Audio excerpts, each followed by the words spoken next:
Olá, bom dia, quem é quem no ar, aqui na Band para todo o estado de Santa Catarina. E em 2015, entre as novidades, os assuntos que são os principais temas de discussão, os principais assuntos na pauta no Brasil e também em outros países, não é? Educação, por exemplo.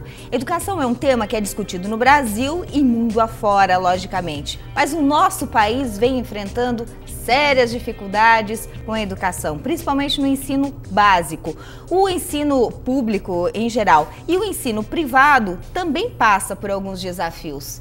Afinal de contas, educar no Brasil tem sido uma tarefa fácil? Ricardo Altoff, que é o meu entrevistado de hoje, formado em Direito, superintendente da Faculdade Dom Bosco e também diretor do curso e Colégio Energia, tem uma vasta experiência no ensino privado aqui em Santa Catarina. Ele vai falar para a gente um pouquinho sobre os grandes desafios, né, Ricardo? Bom dia, um prazer recebê-lo aqui na Band. Bom dia, Elaine, prazer é meu estar aqui com você. Você é manezinho de Florianópolis? Sou manezinho da ilha.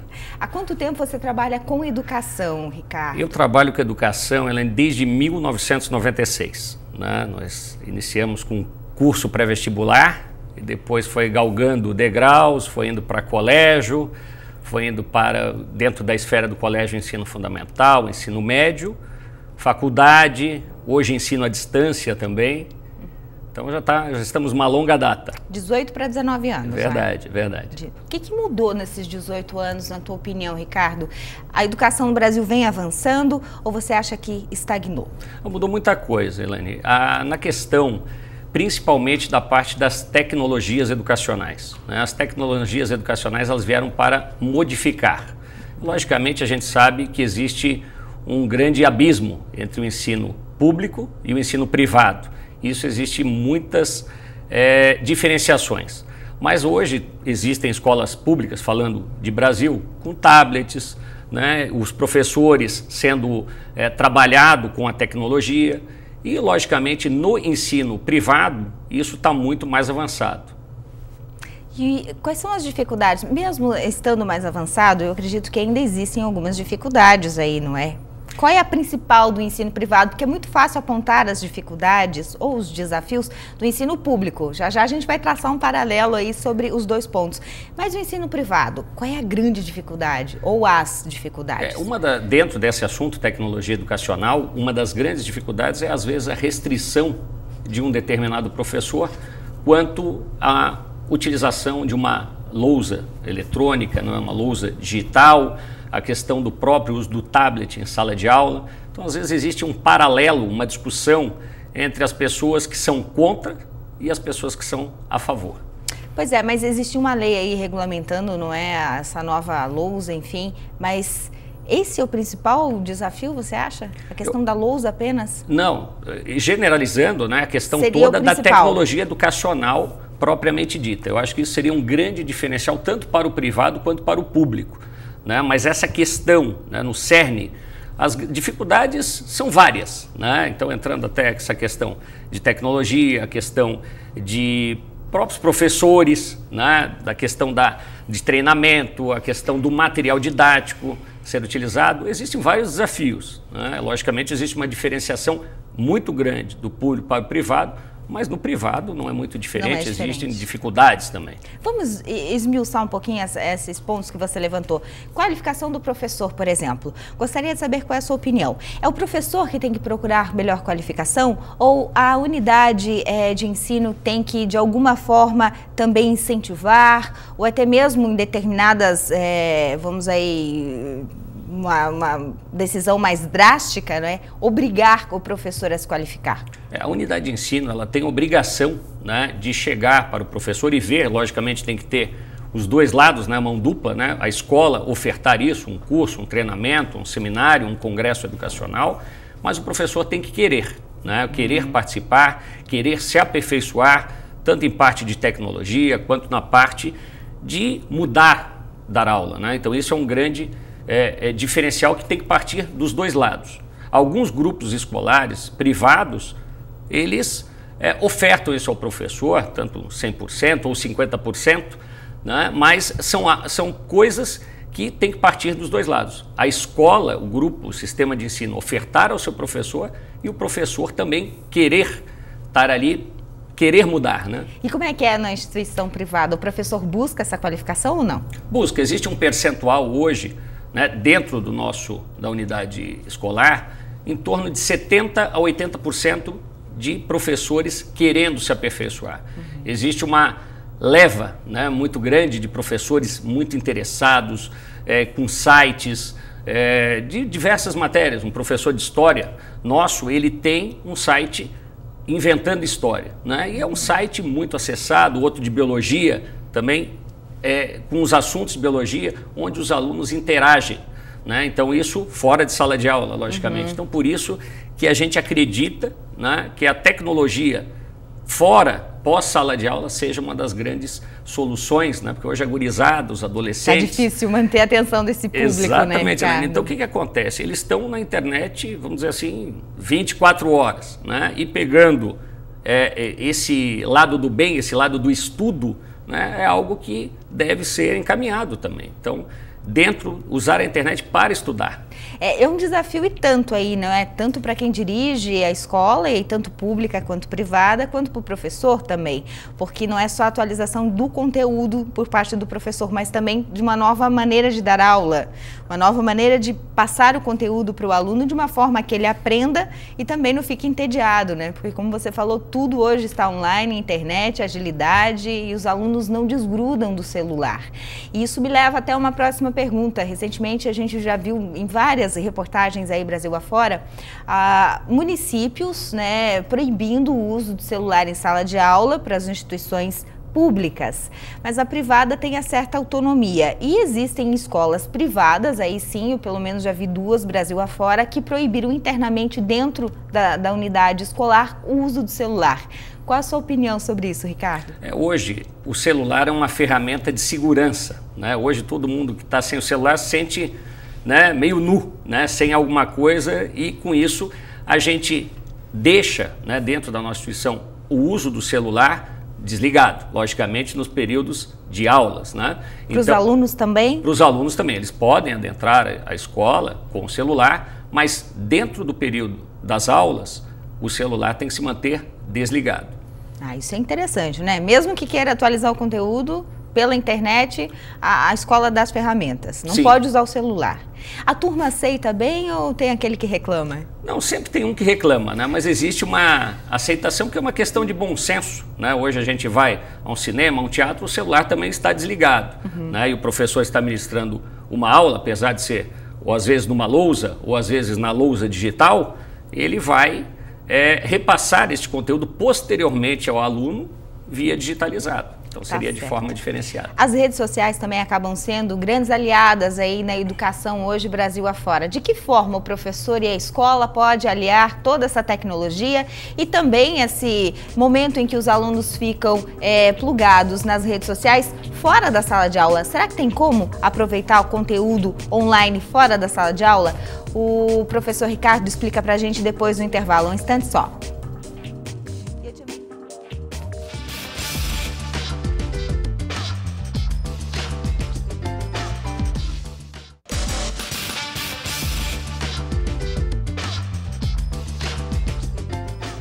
Ricardo Altoff é o meu entrevistado de hoje aqui no Quem é Quem. Estamos falando sobre educação privada, os seus desafios, e vamos traçar um paralelo também com a educação pública, porque não é? A escola pública tem as suas dificuldades e a escola privada também tem as suas, né? A gente já numerou algumas aqui. Pelo que eu percebi na fala do Ricardo até agora, prender a atenção dessa juventude, da galerinha, da turma na sala de aula, acho que é um dos grandes desafios aí, né? E passa tanto por esforço da escola, quanto pelo esforço do professor, não é, em atualizar conteúdo, uma nova forma de passar o conteúdo para aluno, enfim. Mas tem muito professor que está dando seu jeitinho, não é? Que cria grupos lá nas redes sociais, faz com que os alunos aproveitem os tempos, o seu tempo livre nas redes sociais também para aplicar conteúdo. Você concorda com essa dinâmica? Você acha que isso dá algum tipo de resultado, Ricardo? Porque muitas vezes o pai, a mãe, eu tenho uma adolescente em casa, sei como funciona, a gente vê o tempo todo eles ali, né? No celular, na internet. Tá fazendo o quê, filha? Tô aqui no Facebook. Aí a minha já diz, não, eu tô aqui no grupo da escola porque tá vindo um conteúdo aqui que eu tô lendo e tal. É válido? Eu, como mãe, acho válido. Estou aprovando lá em casa. E a escola? É válido para a escola também? É bastante válido, né? Desde que o aluno utilize realmente a ferramenta da web para o estudo, né? Pós-aula, né? Então ele termina uma determinada aula e vai pegar um conteúdo dentro do site da escola, ou um site extra, né? Existem hoje diversos sites de conteúdos.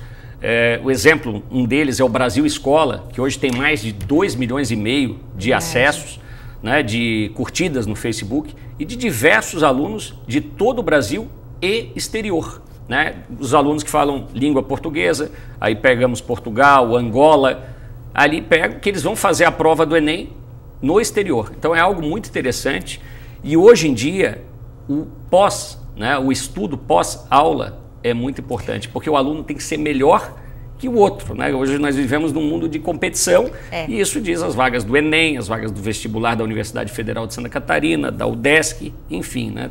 É um concurso. Posso te provocar um pouquinho, Ricardo? Claro. Pois é, mas aí a gente não torna os nossos adolescentes um pouco preguiçosos? Eu lembro da minha época, na sua, a gente tinha que ler bastante livros, né? Tinha que ler livros, tinha que ler conteúdo impresso, tinha que pesquisar na biblioteca. Eu adorava o cheiro da biblioteca, né? Eu reunia a turminha na biblioteca, estudava. Hoje está muito fácil, né? O copia e cole é inevitável, acontece em cada 10 crianças, 10 copiam um texto e utilizam. Nós não estamos tornando os nossos filhos, tanto, entre aspas, preguiçosos, oferecendo esse conteúdo tão de mão beijada para eles?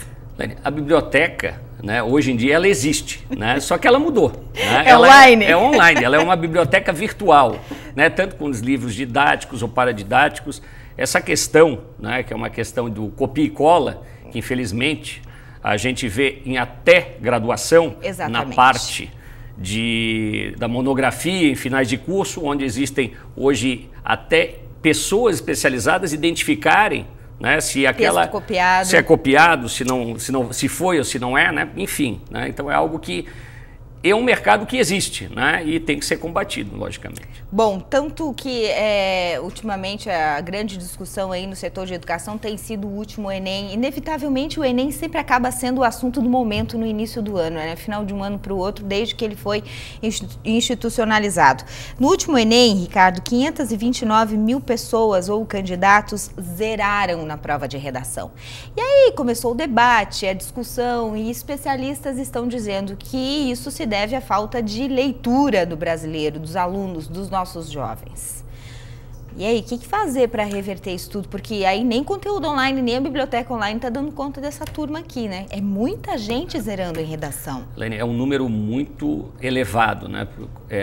Vendo que a gente teve mais de 9 milhões de inscritos no último Enem, em torno mais de 500 mil zeraram, né? Isso com certeza é falta duas coisas. A primeira, de leitura, conforme você falou, e a segunda, de treinar a redação.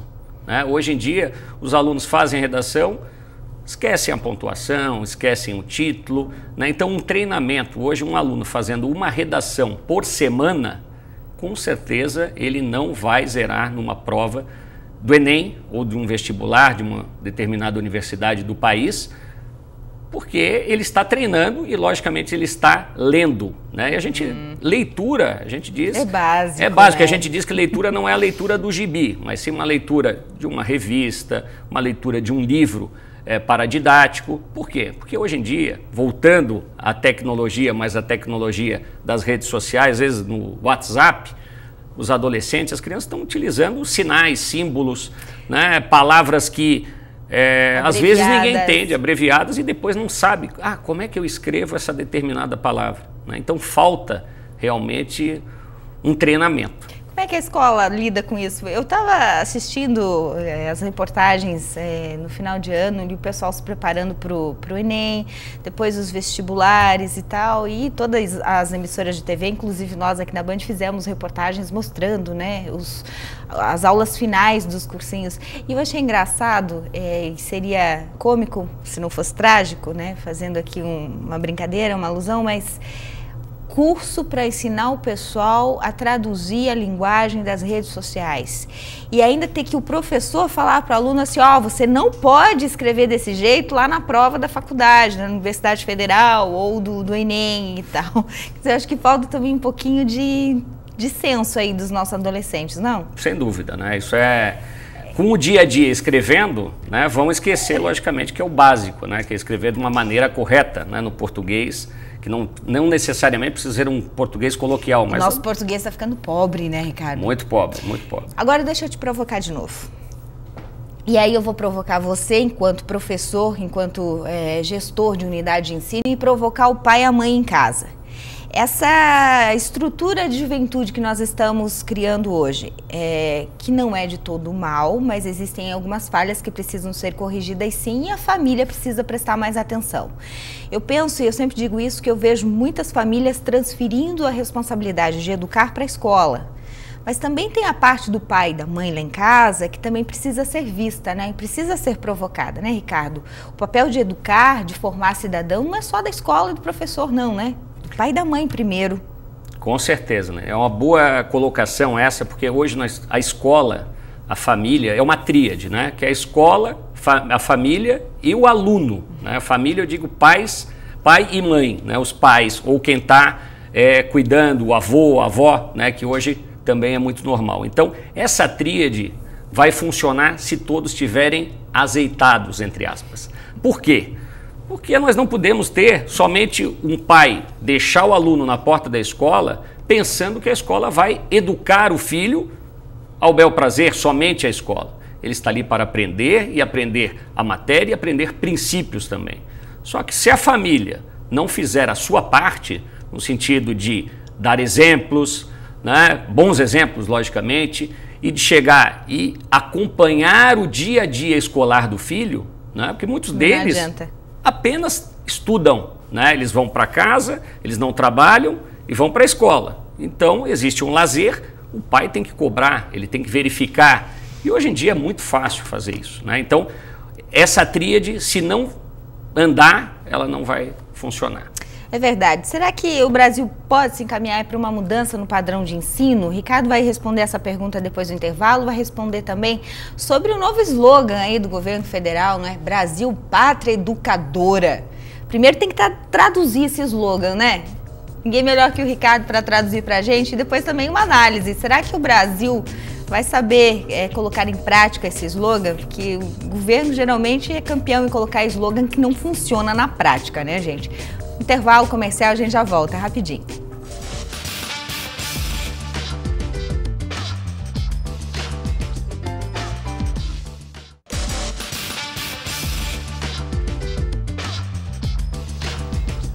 Ricardo Altoff, meu entrevistado de hoje, estamos falando sobre educação, debatendo este tema tão importante, ou melhor, fundamental, não é, para as nossas vidas. Nós, enquanto jornalistas, veículos de comunicação, Ricardo, enquanto instituição de ensino, e você em casa, enquanto família, instituição família, né? Instituição que é, eu diria, o núcleo familiar, que é a principal instituição de uma pessoa, né? A gente tem que cuidar, zelar e fazer valer aí os direitos de pai, de mãe, ensinar, né, como a gente tinha em casa antigamente, o pai e a mãe da gente ensinava os valores, cobrava. Eu lembro que eu chegava em casa com o caderno, pai e mãe olhava a tarefa de casa, não era nem hoje o dever de casa, né, tá mais moderno, né? Era tarefa de casa mesmo na minha época, e aí se não fizesse bem bonitinho. Hoje em dia os pais não estão participando tão mais, né, a gente deixou isso mais ou menos ali no final do último bloco, não estão participando efetivamente da vida dos alunos, dos filhos alunos, né, isso prejudica a escola também, né? Prejudica, né, e é um percentual assustador. Nós fala temos uns mim, dados. Isso, fala para mim. É meio a meio, 50% realmente acompanha, fiscaliza e, infelizmente, os outros 50% não acompanham. Isso não são dados da nossa escola, mas são dados gerais da região sul.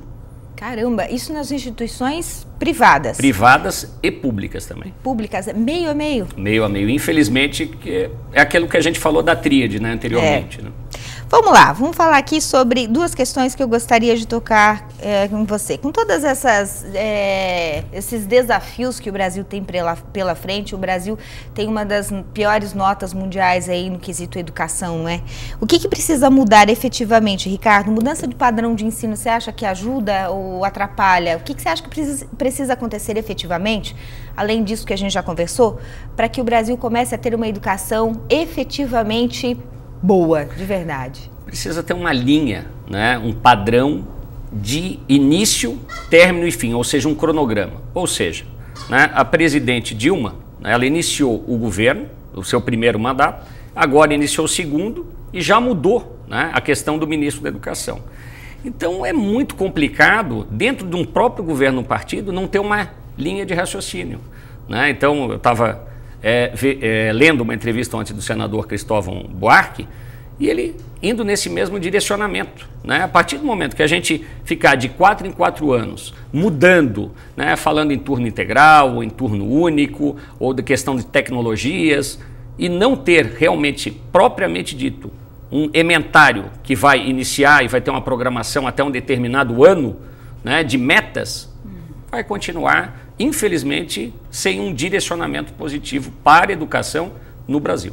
E é bom que se diga o seguinte, quando a gente pensa em ensino, muita gente divide da seguinte maneira: instituição privada e instituição pública. E existe aí um falso engano de que somente as instituições públicas são afetadas com o mau governo de educação, no setor de educação. E não, isso afeta a educação como um todo. Também as instituições privadas acabam sofrendo e muito, né? As consequências e tudo mais. E os investimentos que a gente vê na escola pública também refletem na escola privada, não é? E você citou aí o governo federal, vamos nos manter na esfera federal. O governo Dilma, no primeiro ano, investia cerca de 23% do bolo total aí na educação. Isso foi sendo reduzido ano a ano, e em 2014 a educação básica, por exemplo, foi um dado que eu pesquisei no site do Ministério da Educação, do MEC. Em 2014 fechou em 7% o investimento vamos lá, pegar o bolo da educação. Vamos supor que da educação veio X% de investimento em todas as áreas da educação. A educação básica, por exemplo, que é a principal, que é a que forma ali o cidadão desde pequenininho, vem diminuindo ano a ano. Fechou o ano de 2014 com 7% apenas de investimento, se igualando a anos anteriores, inclusive. O ano de 2013 foi mais, foi 8,3%, baixou para 7%. Existe uma expectativa em 2015 de maior investimento, um investimento mais pesado na área de educação básica. E isso vem refletir lá na educação privada também. Reflete? Com certeza. É complicado isso, né? Então também está na hora, de, mais uma vez, as famílias se atentarem à questão de educação, né? Será que o político que você elegeu está investindo direitinho na educação? Complicado, né? É difícil, é complicado. Vamos aproveitar aqui o gancho governo federal. Brasil, pátria educadora. Eu, no dia 1º de janeiro, estava lá acompanhando os discursos e realmente demorei um pouco para entender o que ela quis dizer com esse slogan. O que quer dizer esse slogan, na tua opinião, enquanto educador? Pátria educadora. Nós imaginamos que seja voltado em pró da educação do Brasil, mas com essa diminuição, né, dos percentuais, né, de mais de 20% para 7%, infelizmente, escolha de pessoas que não são técnicas, né? A partir do momento que nós tivermos pessoas que não são da área em cargos, realmente vai ficar muito complicado. Não só na educação, todas mas as áreas, em todas as áreas. E aqui em Santa Catarina, o nosso secretário de Estado de Educação, Deschamps, você concorda com as diretrizes dele? Acha que o governo acertou trazendo ele para a secretaria ou mantendo ele na educação? Eu acredito que sim, né? Porque ele está desenvolvendo um bom trabalho e ele é da área. É uma prova disso, né? Ele é um professor, ele é um técnico, é um professor de graduação, né, do Alto Vale do Itajaí, da região de Blumenau, e está desenvolvendo um trabalho. Logicamente tem todas as suas dificuldades, né, porque a questão agora que reiniciaram algumas aulas, né, das escolas públicas que a gente estava acompanhando através da imprensa, algumas ainda em reforma, mas é questão de burocracia. Mas na questão pedagógica, na questão de tecnologias, de utilização dentro do estado de Santa Catarina, fazendo uma analogia com outros estados, nós estamos na frente. De 1 a 10, qual é a nota para a educação em Santa Catarina? A gente já falou no geral aí, mas para encerrar aqui no estado, como que você avalia a nossa educação? Eu acredito que a gente deu uma nota 8,5. E fazendo uma mescla entre o ensino público e privado e fazendo uma comparação, uma média com os outros estados da federação. E você mantém a mesma questão nível Brasil aqui no estado, as melhorias que precisam ser feitas, mantém ou acrescenta alguma coisa pontual para o estado de Santa Catarina? Eu acredito, né, como a gente iniciou a conversa, né, da questão das tecnologias, né, isso daí tem que estar cada vez mais avançado em cima dos alunos, em cima dos professores, para que nós tenhamos êxito. Isso já é tão forte em outras culturas, em outros continentes, aqui no Brasil não pode ser diferente. E viva a educação, né? Tomara que a gente supere aí os desafios. Ricardo, obrigada pela entrevista, foi um prazer te ouvir aqui na Band. Eu que agradeço o convite, né? O prazer foi meu. Obrigada. Obrigada para você que curtiu o programa em todo o estado de Santa Catarina. Nós voltamos domingo que vem, às 9h30 da manhã, com mais um programa para você, especialmente para você. Bom final de semana e até lá.